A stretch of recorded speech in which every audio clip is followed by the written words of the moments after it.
And we're back. Welcome to the Mystery Project. My name's Patrick. If you're new here, hit the subscribe button. Make sure you hit the little thumbs up button for me too. This is part 2. So if you haven't seen the first part, it's on the page, it's on the channel. Go check it out and then come back and watch this one. But if you have watched the first one, then welcome back. We're going to break down and we're going to watch this one. Annie Elise posted this video. It was the Idaho 4, the Unsealed files, where she breaks down like all of the information that's coming out now that the gag order has been lifted because he's sentenced. So make sure you go follow Annie Elise. She's pinned down in the description, and you can see the link to this video, the original video, and everything. So it's all there. But let's jump into it. We're live on TikTok. We're live on X. We're live on Rumble. We're live on Kick, YouTube, everything. Whatever platform you're on, do me a favor. Interact with it. Spread the word. And here we go. Part 2. What's going on? What else has been released? Now let's talk about some additional evidence. Outside the police report, the cell phone pings, all of that, I want to talk about some other information that was found and released. Investigators found a shovel in Bryan's car, and they have a shovel soil on this shovel analyzed to see if it could place him near the crime scene in Moscow. And one geologist determined that the soil was consistent with samples from the Moscow area and that it could not have come from anywhere else but there, including Pennsylvania, where he was. So that ruled out the idea that the shovel had just been, riding around in his trunk from when he was back home or anything like that. The shovel had been used in the Moscow area. But in true Kohberger case fashion, nothing is simple, because a different geologist said that the soil probably didn't match the control samples from Moscow at all. That sample contained high levels of pine pollen, and interestingly, also pollen grains from basswood and red maple, which are not native to the Moscow area, but are commonly used as like ornamental landscaping. So the question is, with all of that, was Bryan in somebody else's yard? Was he in some sort of landscaped park? Was he doing something much sketchier with that shovel? Perhaps burying evidence, burying a murder weapon? Something like that. Meanwhile, something kind of odd happened in March of 2024. A company called Research Strategies, Inc. started cold calling people all over the county, including some of the actual police officers, asking them a bunch of very specific questions about Bryan, the victims, and the case in general. And these survey questions, oh Lord, were clearly designed to assess media exposure and public bias. For example, some of them read, "Have you read, listened to, or seen any news coverage about Bryan Kohberger or the families of the victims? Have you heard or participated in any rumors surrounding Bryan, the victims, or their families? What sources..." Yeah, if you were on the TikTok platform, then the answer would be yes. "Have you used to get your information? Newspapers, Netflix, documentaries? Do you know any of the students at the University of Idaho?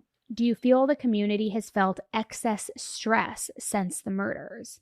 Do you think Bryan could receive a fair trial? Would you be able to serve on a jury fairly and weigh in only on the evidence?" Now let's talk about what happened the night of the murders, or the early morning hours of the murders, I should say, because we now have more statements from the witnesses.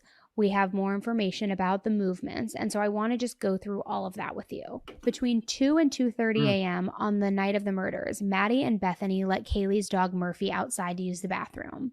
Shortly after that, Bethany watched the show Baby Daddy on her iPad, but she couldn't remember what episode it was or for how long. Then, sometime after 2:30, Maddie asked Bethany if she knew where Murphy was. Then she left. Bethany locked her bedroom door and she went to sleep. Around 4 a.m., Dylan, the other roommate, heard Kaylee scream, saying, "Somebody's inside the house." Dylan was on the second floor, and she said she heard that scream come all the way from the third floor. So Dylan locked herself in her bedroom after hearing the scream. A little while later, she said she heard somebody, either Kaylee or Xana, crying in the bathroom. Then, after the sounds of a struggle stopped, Dylan heard a male voice very calmly say, "You're going to be fine. I'm going to help you." Which is chilling, right? Because if oh my God, Xana did spook Bryan and come, approach him or bump into him on accident, she would probably panic seeing this guy in all black with blood on him, and him trying to kind of shuffle her backwards, being like, it's okay, I'm going to help you, as though he's not the one who just caused whatever happened upstairs, right? Then a few minutes after that, Dylan saw a man in a black ski mask walking near the second floor patio. She said that he was about 6 feet tall and that he did see her, but he just kept walking and left through the patio door. That same patio door was still open when the officers arrived later that day. There were 2 other roommates in the house, and they were already asleep. During the course of this, one of those roommates awoke, looked out her door not knowing what was going on, and saw the defendant. I wonder what happened with the other roommates. Did they say what, like why he spared them? Defendant, who was dressed in black with black balaclava on, holding some sort of container in his hand. And she saw him leave the house through the direction of the kitchen to where that sliding door is that I mentioned before. Now, there's been a lot of scrutiny as to why 911 wasn't called right away, why Dylan didn't call 911. It was like the next day? Oh, Lord. The moment she saw the masked man, and when asked why she didn't call 911 after seeing him in the house, Dylan told the police that she had been intoxicated, that she, quote, didn't want to believe what was going on. So after that encounter, Dylan went to Bethany's room, and there they ended up sleeping in the same bed that night, and told the police later how they both get scared very easily. Dylan told Bethany what she saw, but Bethany reportedly didn't think too much of it at the time. She assumed that it might have just been someone from Ethan's fraternity house playing a prank on them. And sure enough, at around 4:20 a.m., Bethany had woken up in her first floor room, which was kind of more like the basement level, and it was after hearing what sounded like a firecracker and seeing a flash. At the time, she thought it might have been, oh my God, again, one of Ethan's frat brothers just playing a joke. But she also said that she heard Murphy, the dog, barking during that time. Bethany tried calling all of the victims between 4:21 and 4:31 a.m., but she didn't get any responses.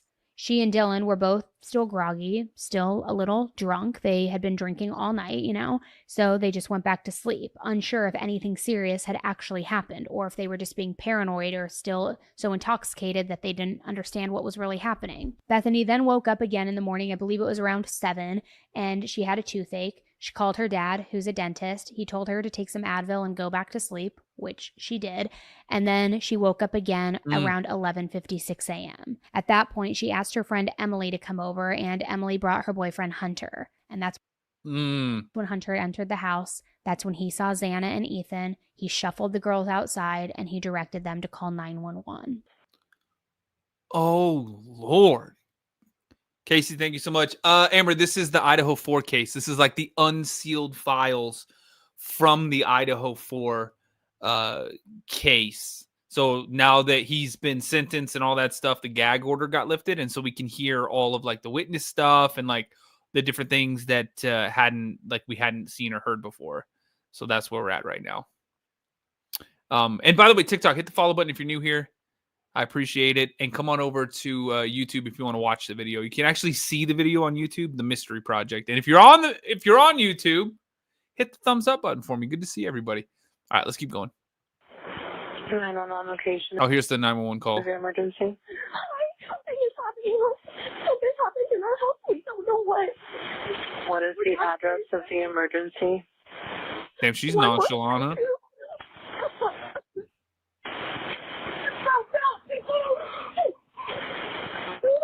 What is the rest of the address? Oh, Kings Road. Okay. And is that a house or an apartment? It's a house. Can you repeat the address to make sure that I have it right? I'll talk to you guys. We live at the White, so we're next to them. I need someone to repeat the address for verification. The address, 1122 King Road. And what's the phone number that you're calling from? What's your phone number?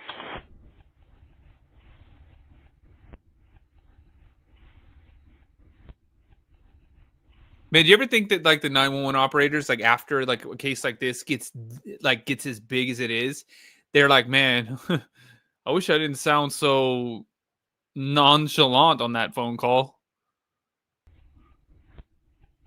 And tell me exactly what's going on. One of the roommates has passed out, and she was drunk last night and she not wake me up. Okay. Oh, and they saw some man in their house last night. Yeah. Hi, this is... And are you with the patient? Okay, I need someone to keep the phone, stop passing it around. Can I just tell you what happened pretty much? What is going on currently? Is someone passed out right now? I don't really know, but pretty much at 4 a.m. Okay, I need to know what's going on right now if someone is passed out. Can you find that out? Yeah, I'll come. Come on, but we gotta go check. But we have to.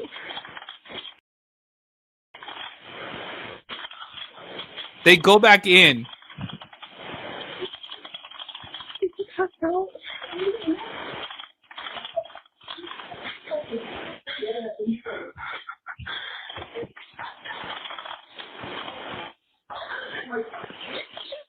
What's wrong? She's not waking up. Okay, one moment. I'm getting help started that way. Okay, thank you.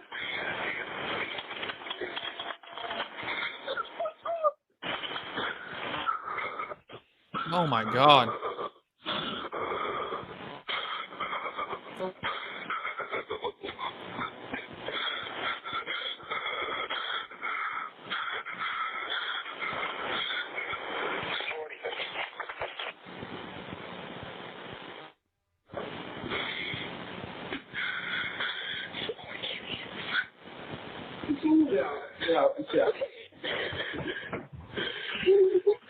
Oh, he knows too. He's like, get out, get out.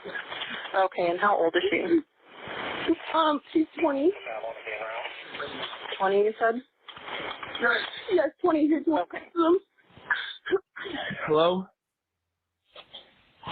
Hello? Okay, I need someone to stop passing the phone around because I've talked to 4 different people. Okay, sorry, they just gave me the phone. Is she breathing? Hello? Is she breathing? No. Okay.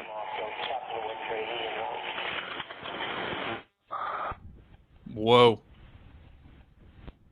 You talk to them, okay? I can't talk to them. I need you to talk to them. Hello. Okay. I have already sent the ambulance and law enforcement. Stay on the line. If there is a defibrillator available, send someone to get it now and tell me when you have it. Say that again? There's a police here right now. Okay. If there is a defibrillator available, send someone to get it now and tell me when you have it. We don't have one. I think yes. Do you have a defibrillator? Yes, you have one. Are you talking to the officer? Yes. Okay, I'm going to let you go since he's there with you and can help you. Okay, thank you. Bye. Okay. Bethany also shared some very creepy context from earlier in the month. She recalled an incident where Kaylee had taken Murphy outside and she noticed a man standing right above the house to the south, just staring down at her. Now, Kaylee was so freaked out by this that she called the roommates immediately, texted them asking when they were going to be home, and she told quite a few people about this. Then, on November 4th, just 9 days before the murders, the roommates came home at around 11 a.m. and they found their door just open, kind of hanging loose on its hinges. Now, Kaylee wasn't home at the time, but Xana's dad ended up coming over and fixing it. In her statements, Bethany also said that both Ethan and Xana regularly snorted Adderall and that they had done so the night of the murders. She wasn't sure, but she suspected that Kaylee might have occasionally used Adderall as well, which that would explain the $2 bill that was rolled up and possibly the blue substance. I don't know what color Adderall is. I'm just guessing. Bethany also shared that Kaylee was very into crime shows and that she would regularly check the registry list, see if anybody was local and popping up around them. She liked to be hyper aware of all of the dangers in her surrounding areas, which kind of, I mean, when you think about it, it makes what happened to her even more devastating. She was trying to be hyper aware. She thought someone might have been watching her, stalking her, so she told them. She checked the area to see if there were any, offenders around, and seemingly fought like hell too against Bryan. Now, right, Jackson, yeah, that makes sense. Here's another detail that I think is interesting, and it doesn't necessarily mean anything concrete, but on November 10th, 2022, just 3 days before the murders, Bethany and Bryan were at the same Target in Moscow. Target, the store, you know, the big superstore. It's unclear if they were there at the same exact time, but they were both at the same store the same day, which is super eerie because also, why was he in Moscow that day? I get it, it's close to Pullman, but still, it just, again, makes you wonder. So speaking of the discovery and the morning of the murders, just before noon on the day that the bodies were discovered, the surviving roommates, as I mentioned, had called Emily and Hunter, saying that they couldn't wake up Xana, that Emily and Hunter needed to come over, like they didn't know what to do, they were scared. So they arrived to the house at around 11:55 a.m. Hunter said he initially didn't even notice Ethan. He only saw Xana, and he didn't even immediately process what he was looking at, and seeing that what was all over her face in the room was dried blood. He thought it was just a mess, that they had just been messy. So he kind of just stood there for a second, trying to make sense of all of it. Lord. Then, once it all started to click in his mind, not knowing if there was still somebody dangerous in the house, Hunter ran to the kitchen and he grabbed a steak knife so that he could protect himself. He then went back to Xana's room and checked the closet to see if anybody was hiding inside, which that just tells you how chaotic and confusing this whole scene was for the people who first arrived on scene. They were really just trying to make sense of what they were seeing. Emily later told investigators that Dylan had called her around 11:51 a.m. and had said something to her along the lines of, last night at around 4 a.m. she heard and saw a man, and that she and Bethany were locked in their rooms sleeping. Emily also said that Dylan told her that she heard Kaylee scream and run upstairs, and that she had seen that man, quote, staring at her. But oh, Lord. Just dry blood is not something you think. It's just mess, right? I mean, I don't know. I walked in the room and there was blood everywhere and be like, well, I guess these people are just messy. I'd be like, something happened here. This is crazy. By the way, TikTok, bunch of new people coming in. Hit the follow button. My name's Patrick. If you like true crime, I'm live every day. We're talking about the unsealed files from the Idaho 4 case right now. YouTube, hit the thumbs up button for me too. And if you guys want to see the video, come on over to YouTube, The Mystery Project. Links in the bio. Click my face, go to the page, and come watch the video. You can actually see it. But yeah, let's keep going. Emily said Hunter tried to shield her from seeing how bad that scene really was. Hunter and Emily say the fall weekend started like any other, with a big football game. The friends snapping this photo that Saturday. It was a normal weekend for us, just hanging out with our friends. The next morning, Emily says Dylan, one of the surviving roommates, called her concerned, asking her and Hunter to come over. In the documentary, you tell the story of really not feeling alarmed when Dylan called you. I joked around with her on the phone. You know, it's something you would never expect. It's November, so I had shorts on, slides on. Like, I wasn't prepared to obviously stay there. I was just going over to check, see what's going on. I would say as soon as you get there, you know something's wrong. Hunter was the first person to arrive to King Road to discover what happened. Their friend Josie Louderin, who was also there, describing the moments in the docuseries. As soon as I stepped in the house, I was like, oh, something is so not right. Like, you could feel it almost. Hunter was ahead of me, and Emily, and immediately was pushed out, and Hunter was like, get out, somebody call 911.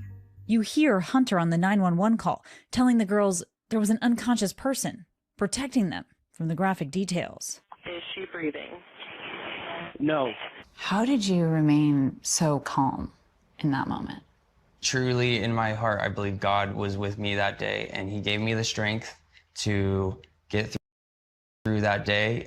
As authorities entered the home, the friends say they were told to sit outside, waiting for hours with little information. We watched the ambulance come and we watched them immediately leave. So I think that was a hard part for sure. That second you realize there's no one to be saved. Right.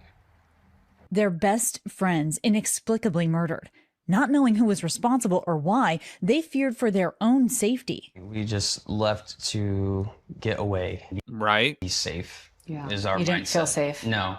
In the nearly 7 weeks it took police to arrest a suspect, Emily, Hunter, and surviving roommates Dylan and Bethany became the targets of online sleuths and social media attacks. Lots of threats, people saying I should confess to murdering them. I felt like I was less than a person in that point in my That is nuts. life. Multiple neighbors also recalled hearing the dog Murphy barking that night. But at that time, there was like not that much information coming out. And they're always, I mean, when something like that happens, it always starts with, okay, the boyfriend, the girlfriend, and then it's like, okay, we can start ruling that out. All right, well then it's like the ex, the friends, the friend group, the people around who might have an issue with you. Do you know what I mean? So like when they start peeling back those layers, they're trying to figure that out. One said that the barking started at around 4 a.m. and that it went on until about 4:45 a.m. Another one pegged it closer to 4:20 to 5 a.m., and they emphasized that the barking was very out of the ordinary, not like Murphy's usual behavior. Now, in regards to being stalked or being targeted, Maddie's parents told the police that she had never mentioned being followed or stalked by anyone. However, several of Kaylee's friends said that she had brought up a stalker back in September of 2022. For example, one friend, identified as JL, said that Kaylee once told her that a man had followed her around the Winco grocery store, then followed her out to her car and even tried to get inside it. Another friend described 3 separate occasions when Murphy, the dog, ran toward the woods behind their house and then wouldn't come back when he was called for, which again was totally unlike him. The roommates even had heard weird noises out there at one point too and began to worry that somebody was watching them. That same friend also recalled an incident where she and Kaylee had returned home and found the sliding door open and Murphy was missing. So, oh hell. Was this a possible dry run, maybe? Was Bryan going to the house trying to get familiar with Murphy so that Murphy wouldn't bark at him on the day of the murders? Who knows? A sorority president going by RH told police that Xana and Ethan occasionally also did cocaine, but they emphasized that Coca-Cola, TikTok overlords, damn it. Man, I wish that that's the thing about watching Annie Elise. I love her channel. It's always awesome, but like she just throws all the words that you cannot say. Like constantly. I wish I knew. Oh well, Coca-Cola. That's what they said, TikTok overlords. We love the TikTok shop, don't we? It wasn't anything big and that nobody in that house was selling drugs. A different they're selling rugs. Friend going by the initials KN said that Xana was, quote, pretty into cocaine. Coca-Cola. And they also believed that Kaylee used it occasionally. Now, the reason I bring that up, not that it, matters what somebody's drug use is, especially in college, people are going to try different things. What? That absolutely matters. Even if you're in college, you should not be doing that kind of stuff. Who says that? Annie, don't normalize hardcore things like that. That sounds crazy. Maybe not hard drugs, but you know what I mean. Okay, good. At least you cleared that up. No, it's not to shame them, but it's because a big theory and rumor that was put out there at the very beginning of this was that King Road was a drug house, that this was all a drug deal gone bad, that it was.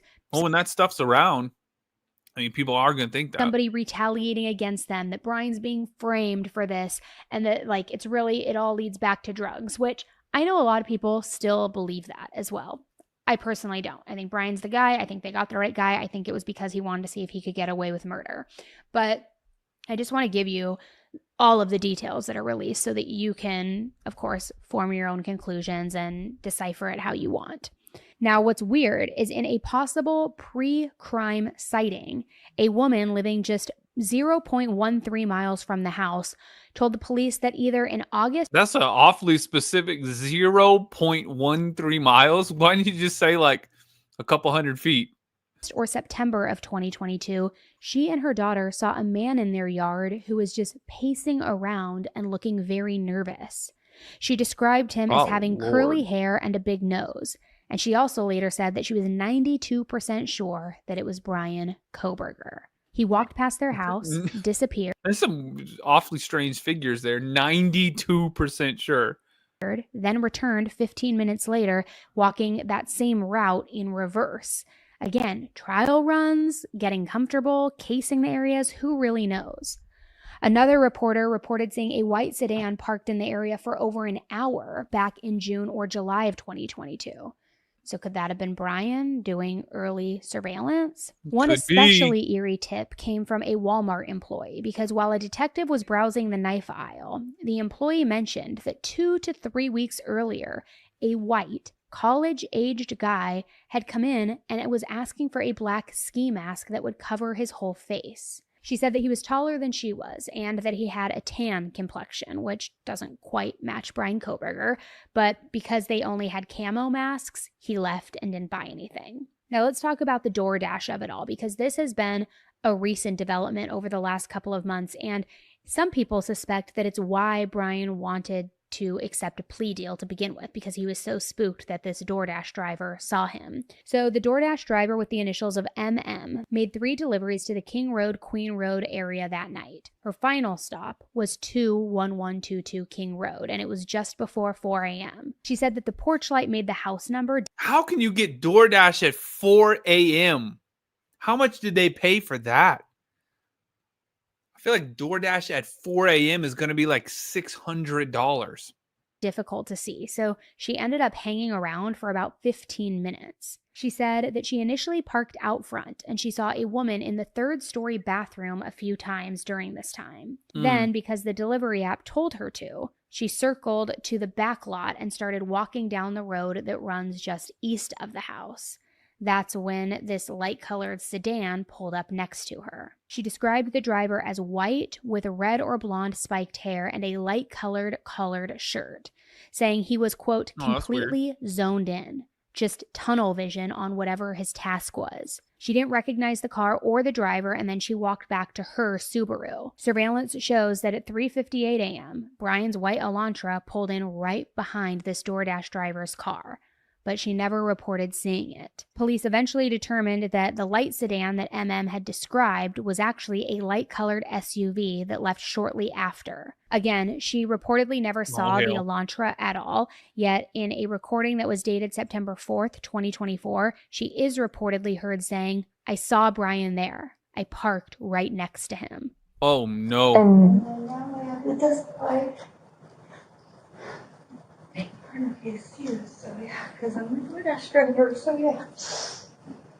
You have to testify in which murder case? Oh.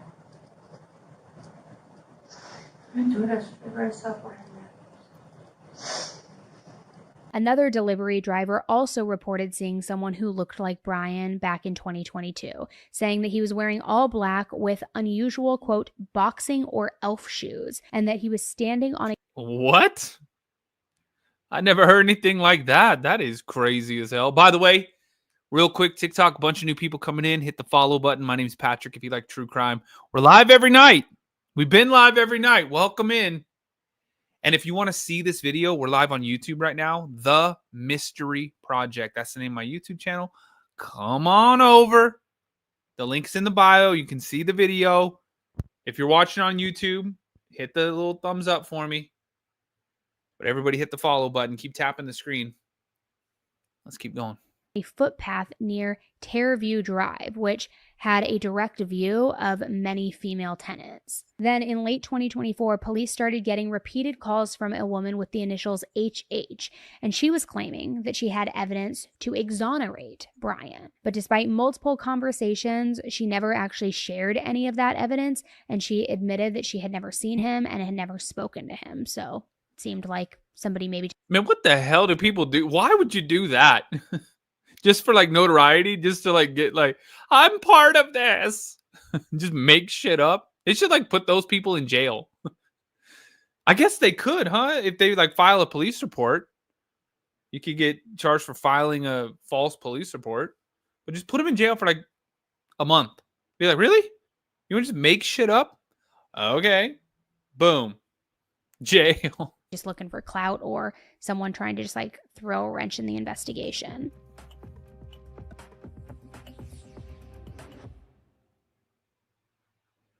Okay, so real talk. Oh, dang. I didn't even realize that there was a commercial. And even after the murders, I guess you could say. So after the murders, investigators spoke with several of Bryan's fellow PhD students and his coworkers at Washington State University.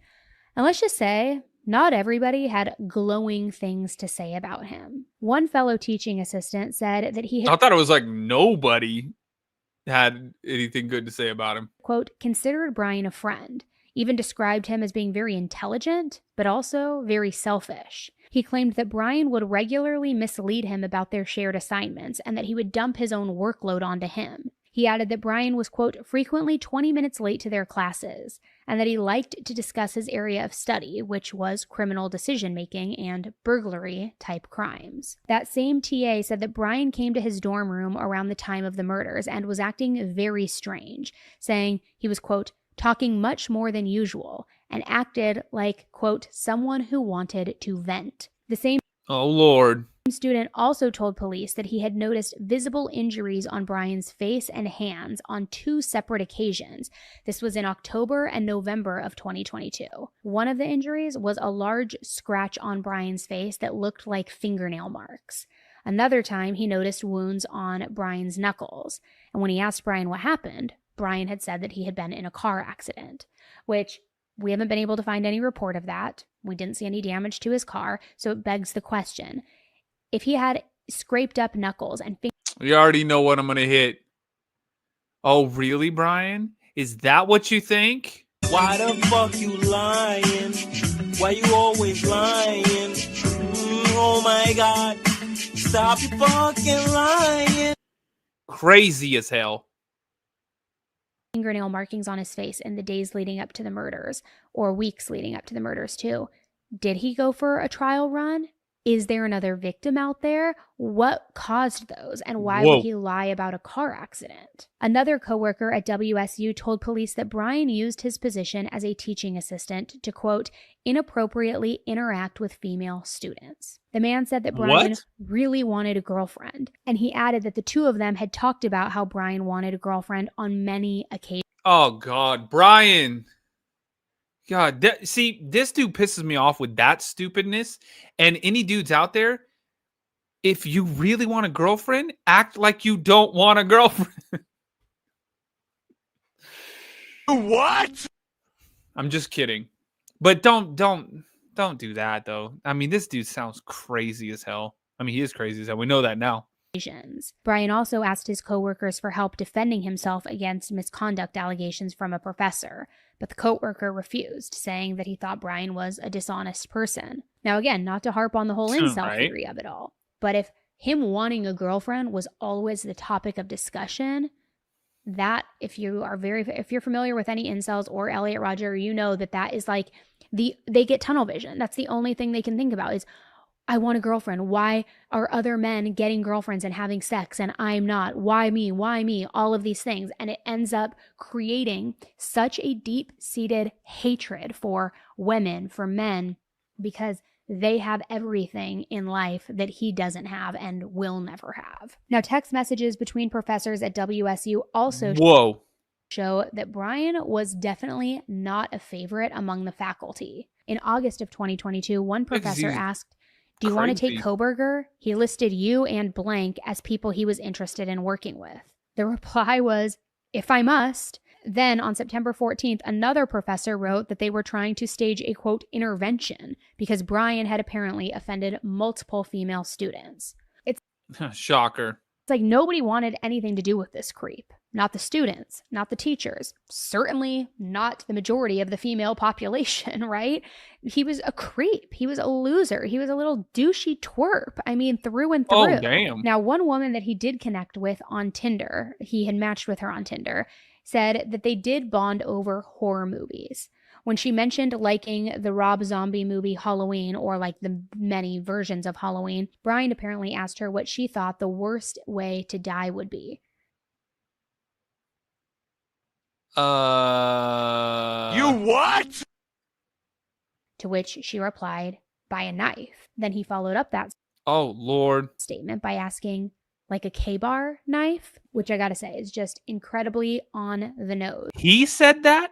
Because we know that is the weapon that he used on the 4 victims. She, of course, ghosted him after that. She was like, who is this creep? But Tinder ended up saying that there were no records tied to the user information that she gave to the police. So it's unclear if this interaction actually happened. Another report. Oh, no. Somebody could have made that up? Oh, man. These people are crazy. From an adult dancer, saying that she encountered a man that she believed to be Bryan between 2008 and 2019 at a strip club. And this Between club 2008 and 2019?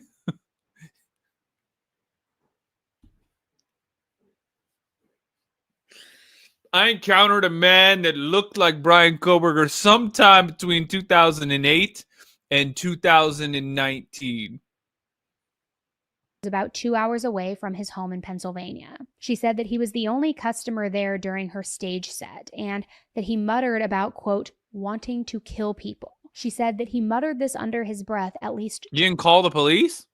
Twice. Then when she jokingly asked, like, well, who? He reportedly replied, whoever I want. Whoa. She offered him a private dance and during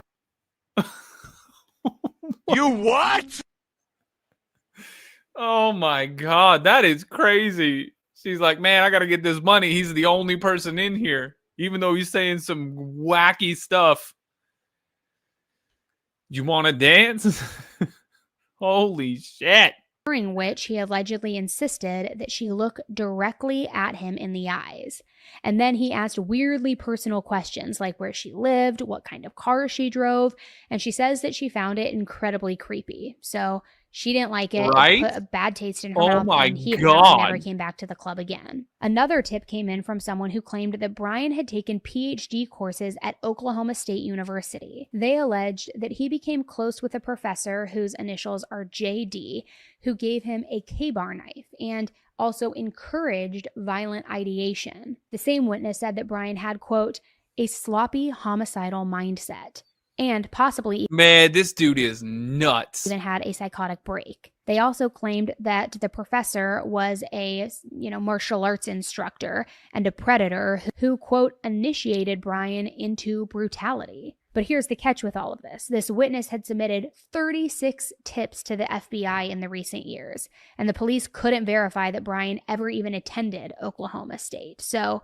take this one with a grain of salt, a truckload of salt, because That is nuts. doesn't really seem like it's panning out. Bryan's past landlords also had a couple of interesting stories too. They said that they once found a broken, serrated cooking knife blade in the gutter outside of his apartment. The handle was missing, and the blade was about 8 inches long and 2 inches wide. Cops didn't think that it was used in the murder, obviously, but it still is weird when you think about it. Now let's talk about Bryan's initial interview with the police.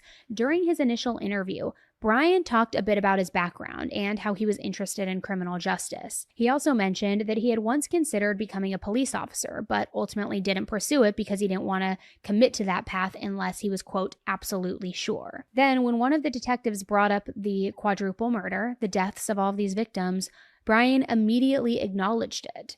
And he responded, of course I know about it. He then said that it was the incident that the police had been investigating for, quote, how long has it been?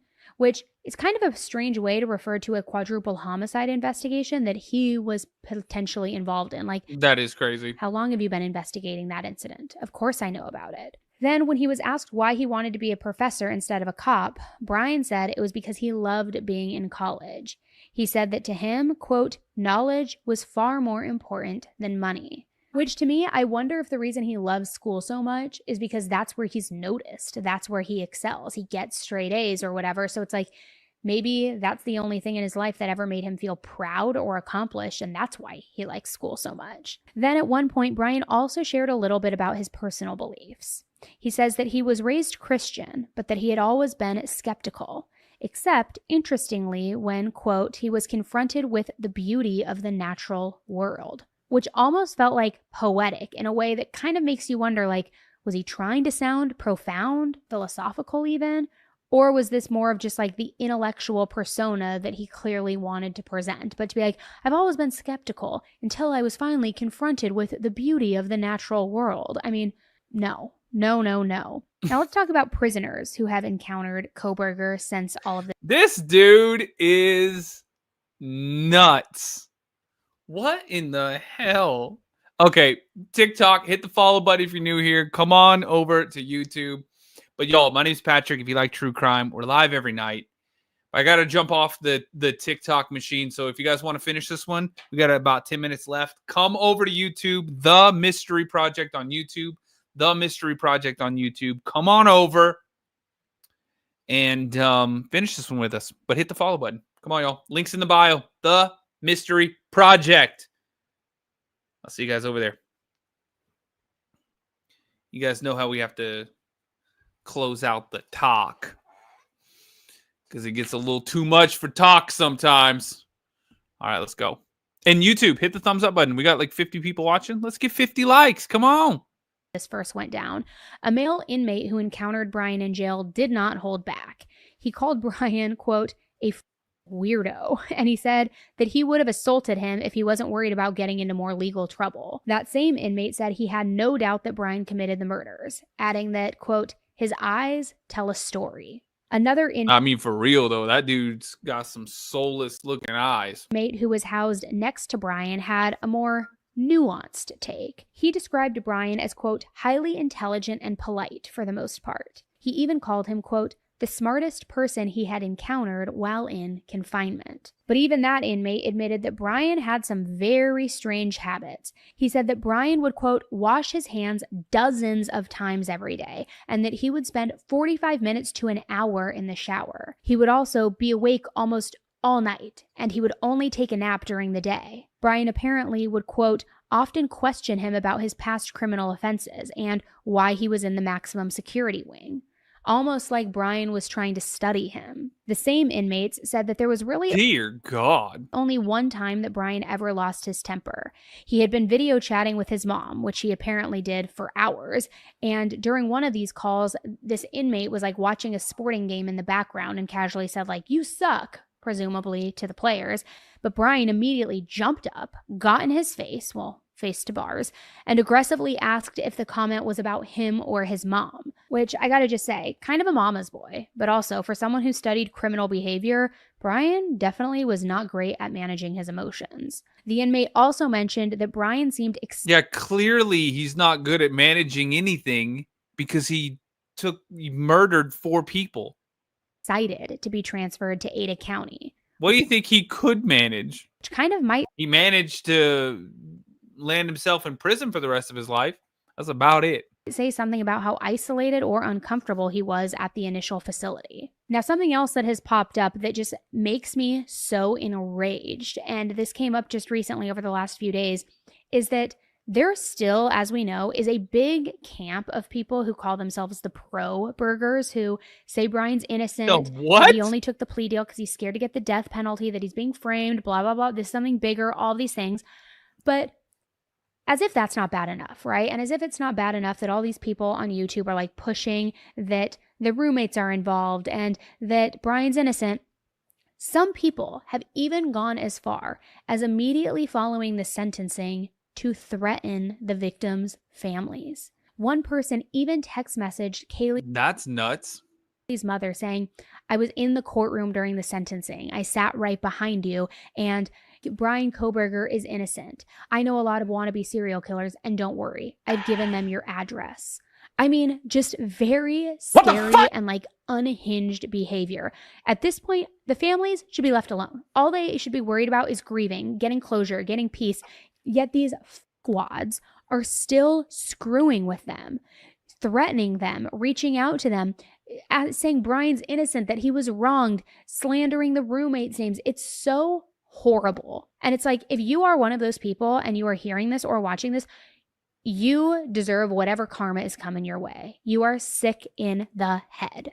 I first want to ask you, though, and I noticed this, I was sitting behind you guys, and I saw Christy, your wife, pull out her phone and look sort of disturbed, and then you guys called the deputy over, and then he was looking at your phone, and I kind of figured something bad was going on, and it turns out that it was a threatening text message that she had received during the actual sentencing while the victim impact statements were going on. And I don't want to read the whole thing because I just don't want to give glory to, you know, whoever did this, but I do want to read a little bit so people can see what exactly happened. It says, sitting near you in court and watching you is a joke. You know that Bryan is innocent. Making threats to Bryan about getting raped in prison was very silly. I am in contact with a lot of serial killers, including BTK, and I've been put in contact with a wannabe serial killer who is in Moscow, Idaho, and I have given him your address. That is just unhinged thing to say. That is crazy. And I don't think people realize, Steve, that this is the kind of stuff that you and your family, and I'd imagine the other victims too. I mean, you guys have been having to deal with this for some time, but during the actual sentencing, what did you make of it? Yeah, the sentencing, there's definitely an element of crazy people that gravitate towards these type of events. That's why I've always hoped that the court would use force and be very careful with all the voices that they're talking to. Like, make sure that we're holding these people accountable and, be tough on them. Literally. So are they going to do an investigation? Again, I saw the deputy take Christy's phone. I mean, is there any way to trace and figure out who that was? I'd imagine it wasn't really someone in the courtroom. I guess it could be, but it seems like that part was probably just made up. Yeah, I think so as well. They just wanted to piggyback right off something she had said because it was live TV or slight delay close to live TV.